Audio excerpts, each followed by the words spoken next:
What is your oh shit I've got to get the heck out of here right now story? I was living at a pretty upscale apartment complex. The perimeter was lined with really nice ground-level townhome units. This one guy moved into one and he was kind of odd. On warm days he'd walk around shirtless in the complex's park, which is odd for a PNW, but I mean okay. Then he started pasting Bible verses to his window. Now I am not saying liking the Bible is an issue, but that was an alarm bell. Then he started writing in charcoal over the Bible verses pasted to his window. Then one night I took my dogs for a walk. It was during about when my dogs weren't sleeping much and needed 2 a.m. walks. I go down to the park area in front of these townhome units. Lots of bushes and trees. My dogs are pissing in the bushes and suddenly my girl dog gets slow and starts growling. We notice there are boots in the bushes. I then look around and notice a dozen figures in black tactical gear and masks, virtually invisible. I freeze and start to panic. One of them puts his finger to his mask. I assume where his mouth was. I got the hint and bolted. Right as I get to the entrance of my apartment I see them take a battering ram to the door and drag the Bible verse guy out completely naked as he screams about how God is judging them. The unit smelled horrible and was left as is for months. Eventually a nice couple moved in. I asked the building management what happened and I was given a look and told you don't want to know. St. Patrick's Day, midnight.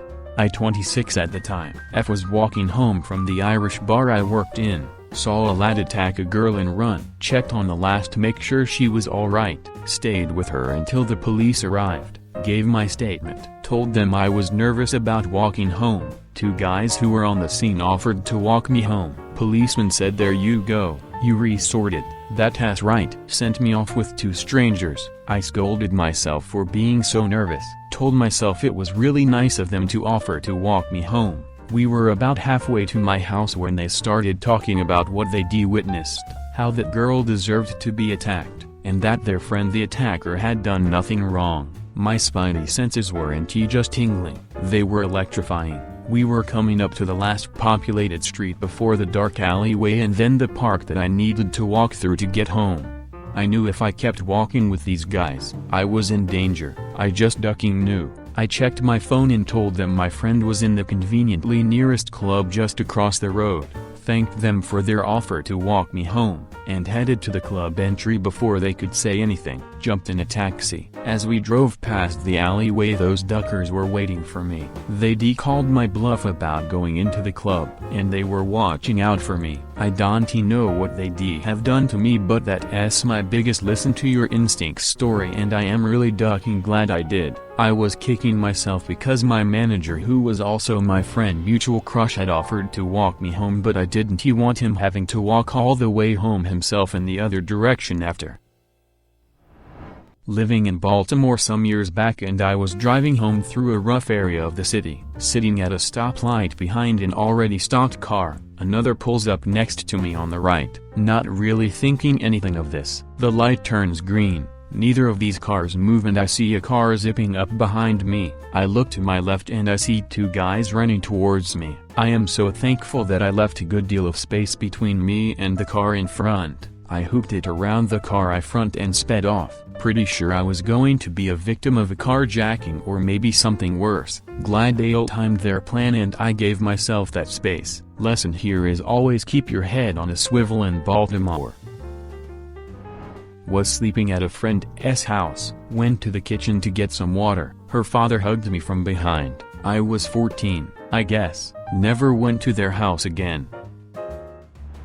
I lived in South Everett WA for a couple years. Was walking home from the bus stop to my apartment, which took me behind the Home Depot. Suddenly a van starts following me. I hear the side door slide open and look behind me to see a man with the top half of his body hanging out the slider door looking at me. I took off running towards my apartment, literally running as far as I could. The van started going faster. By chance a guy was pulling out of the driveway of my apartment complex, sees me running for my life, and stops. The van immediately turns around and speeds off. Guy asks if I am okay. I ask him to just stay there and please watch me walk into my apartment, which was the building next to his. He did. Thank God, I started carrying mace and a very large knife the next day. One time I was driving through Kansas in the middle of the night with my girlfriend on a road trip, summer of 2017. We had issues with the car breaking down in Nebraska, and were spudding along until we reached Colby, Kansas, and waited for night so the roads were less busy. As we were driving along, not Highway 70 but just south to stay off the highways, a semi caught up to us. The car did not want to go past 50-60 miles per hour, and I did not want to push it and break down. Needless to say, I was going too slow for this semi-truck. For about an entire hour this guy is riding my ass, flashing his lights, etc. Never honked his horns though. I would slow down and pull off to the side a little bit to let him pass, but every time I did he would slow down too and give me a ton of space. It's now about 2:03 a.m. We are in the middle of nowhere coming up close to the border of Colorado. He is still constantly riding up to my ass and turning his lights on and off again. We finally come across a gas station and pull over to a pump on the right side. I cannot emphasize how literal I mean by middle of nowhere. It's flat deserts forever in all directions. It's an empty shell gas station that is closed and dark as duck. We hope the truck will just pass us and we pretend to pump gas. This ducking truck slows down all the way and stops right there on the road next to us. He proceeds to back his truck up enough to pull into the gas station behind us, perpendicular to our car. I start losing my shit and looking around. I am standing outside of my car and my girlfriend is screaming for me to get back in the car. This guy gets out of the semi and starts walking directly towards us. He is only about 50 yards away when I notice a small brown pickup truck sitting on the back side of the shell. Eerily placed. I notice there is someone in it. I run towards him. As I get closer I realize there is a police badge painted on the side of this brown pickup and the man inside is actually an officer. I can only imagine what this guy on late night duty was thinking when I am running up to him. He rolls down the window with a confused look on his face. My girlfriend is screaming at me in panic as this guy gets within 10 yards of the car, while I am spitting about 50 words out of my mouth in about 2 seconds explaining our situation. The officer does not say a word and just drives around our car. The man notices and does an immediate U-turn back towards his truck. As the officer is yelling at him to stop, I hop back into my car, look in the rear view mirror for a second to see the officer getting out to try to talk to this guy. I turn on the car, hit the gas, and drive into Colorado. A few minutes later, I will spend the rest of my life wondering what would have happened if that officer was not just sitting there that night. Whoever you were, man, bless your soul. A 500-pound hog got loose at the state fair and started charging right at me. I have never run so fast in my life. I was driving north on I-65 in the middle of Indiana. The sky was getting dark, the wind was picking up, it started hailing. I turned on the radio to hear that a tornado was nearby. I determined it was behind me going from SW to NE and about to cross over the interstate. Other cars were driving slow or pulling over because of the rain and hail. I was hauling ass to get away from there. Was waiting for the next bus in a bus station at 2 a.m. in Minneapolis. A security guard outside told me to stay within the camera zone. I sat down and waited, all alone except a couple of junkies in another part of the station. Suddenly a guy comes in, and walks up to me. This guy dressed in a black hoodie wearing a skeleton mask stood right in front of me. Did not say a word, just stood there and looked at me. When he started to walk away I bolted out of there, ran down the street and luckily found a 24/7 Walgreens. I worked for an agency that helps people do their daily tasks for home healthcare. I had a man whose insurance prohibited personal care like a shower. He was very upset during my visit when I declined his request for bathing. I felt bad at first, but soon the man became very angry with me. He accused me of all kinds of things and started pacing around room to room like he was looking for something. Between that and his spit-yelling rage, I slipped out of the house and drove to a safer place. I reported the incident to my employer and later found out that this person is a sex offender who had previously raped another woman. Who knows what he was planning that day? Maybe nothing, but I am glad I left. Edit. Sorry if this will be bad formatting. Thank you for the awards. I am sad to hear about similar situations being shared. Always trust your instinct. A lot of people that I see are very physically capable but have difficulties in other areas of their lives. This was the only person I ever saw with this particular insurance and the only time I have ever seen personal care prohibited. My first job out of college: bad pay, abusive boss, toxic environment. There was a lot of unrelated abuse leading up to this, but my breaking point was when my boss made up a story about hearing me accuse a gay CO worker of sexual harassment. He was a gay man. I am a woman. She claimed she heard me telling this to a temp worker who she fired that day, and she told the gay CO worker, who started crying. It was a complete fabrication made up by my boss, and initially I tried to approach it calmly.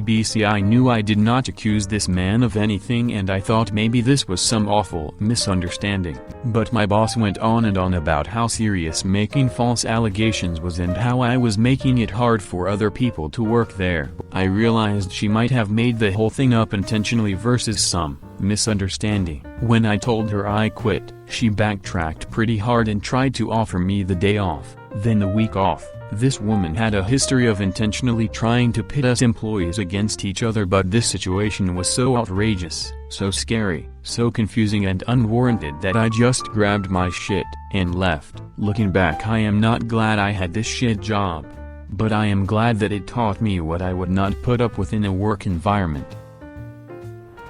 I was solo camping in the woods during a phase where I wanted to be a survival expert. I hiked out miles from any roads or building, built a shelter, and then hiked back the way I came. Less than a mile away from my camp, I found a dead coyote, decapitated, gutted, and laid out like a sacrifice or something. The eyes were gouged out and it was strung across a big, flat rock, a rock which I used as a marker on the way in, so I know it had not been there a day before. I ran out of there as fast as I could, knife at the ready, probably 10 miles back to my house. I still have no idea who would have done it, but I know I did not want to run into them in the woods alone.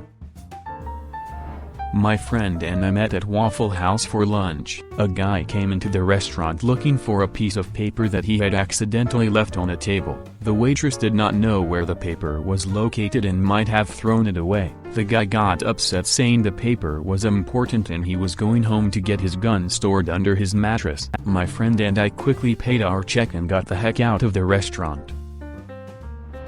I was the only white guy working at a Hispanic restaurant and I don't speak Spanish, that is part of it. One night after work I get invited to drink at one of their houses. All is going good, we are drinking and I even danced a bit. Then after going outside to the back patio to smoke a cigarette, I come back inside and the guy whose house I was at has a knife and is yelling at these 3 co-workers of mine, blocking the front door, yelling in Spanish that no one is leaving. I knew that much. A bar patron who knew me grabbed me and pleaded to the guy just to let me and him out since we had no part in it. The homeowner let us both out. I asked the bar patron WTF was that when we are outside, since I can't speak Spanish, and he says the guy thinks my 3 co-workers are sleeping with his wife and was probably about to kill them. I got in my car and got the F out of there. I was on a restaurant and they were using a propane tank to power an outdoors heater. Suddenly the tank started to catch fire and I got out quickly because I thought it was going to explode. The staff turned the tank off and everyone laughed at me for overreacting, but damn, I got scared, lol. I was walking to my house from my ex-house very early in the morning when I saw this little girl with a backpack running for her life from 2 big street dogs. At that moment I didn't think and I ran towards the dogs and missed a kick. The 2 dogs came after me, biting my legs and arm. They were out of control and these were like the longest 5 minutes of my life. I couldn't stop them from biting me. The little girl kept running until I didn't see her anymore. It was just me and the dogs attacking me. I tried to climb a fence to get inside a house, but I couldn't when a taxi driver stopped and went out of the car with a short stick and he tried to scare them off, giving me a chance to run, and without thinking I got inside the car. The guy just ran a couple of times around the car with the dogs behind until he got in and he drove off like really fast. He took me to the hospital where I got a lot of stitches on my legs, arms and hands. That guy is my hero. Every now and then I go to his taxi stop and give them sandwiches or something. We never knew what happened to those dogs. You probably saved that kid's life. Consider subscribing if you enjoyed this video and if you want to see more of Reddit Universe.